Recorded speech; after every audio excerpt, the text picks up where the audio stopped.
Alors vous le voyez derrière moi, ça joue plutôt très bien. C'est la Coupe d'Europe de billard 3 bandes.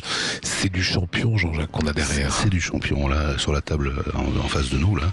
Nous avons un des plus vieux joueurs français qui a été vice-champion du monde en 83 et qui continue à exercer son art dans toute l'Europe puisqu'il joue pour des équipes hollandaises, équipes belges, etc.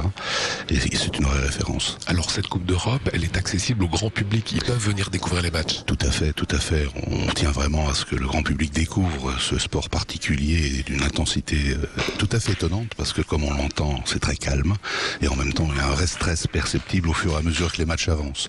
Très particulier comme ambiance. Alors comment ça se joue le billard à 3 bandes ? Donc l'objectif du joueur pour faire un point est avec sa bille d'aller taper les 2 autres billes, mais avant de toucher la deuxième, il faut qu'il ait au moins touché 3 bandes autour du billard. Il peut en faire 3 avant, il peut en faire 5 ou 6, mais le nombre de combinaisons est infini et la difficulté est majeure.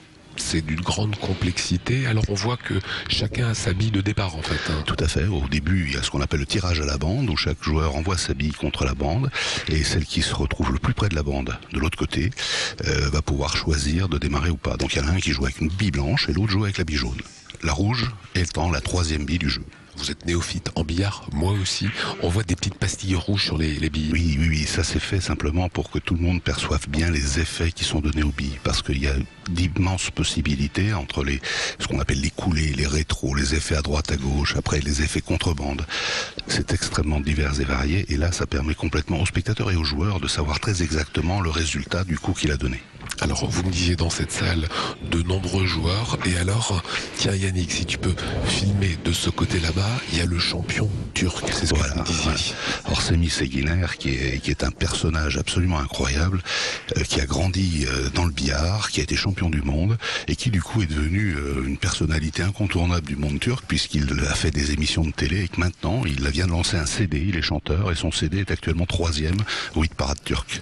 Dernier mot, c'est sur les joueurs. Ils ont tous un gant noir identique. Le gant a simplement une vertu pour faciliter ce qu'on appelle le limage, le mouvement de la queue au moment de la préparation du coup. C'est pour éviter que la sueur ne bloque le mouvement. Mais certains joueurs jouent sans. Voilà. Et la craie, ça sert à ce que... Alors la craie, c'est l'adhérence, le bout de la queue, avec la bille. C'est pour éviter que ça ne glisse trop. Ça permet d'accrocher et de donner les effets cohérents à la bille. Donnez-nous le programme jusqu'à dimanche. Demain, nous aurons les demi-finales, demain matin, demain après-midi. Et dimanche matin, petite finale à partir de 9h30 et grande finale l'après-midi à 14h. Voilà, toutes les infos s'inscrivent sur l'écran avec l'adresse. C'est l'entrée libre, donc n'hésitez pas, c'est gratuit.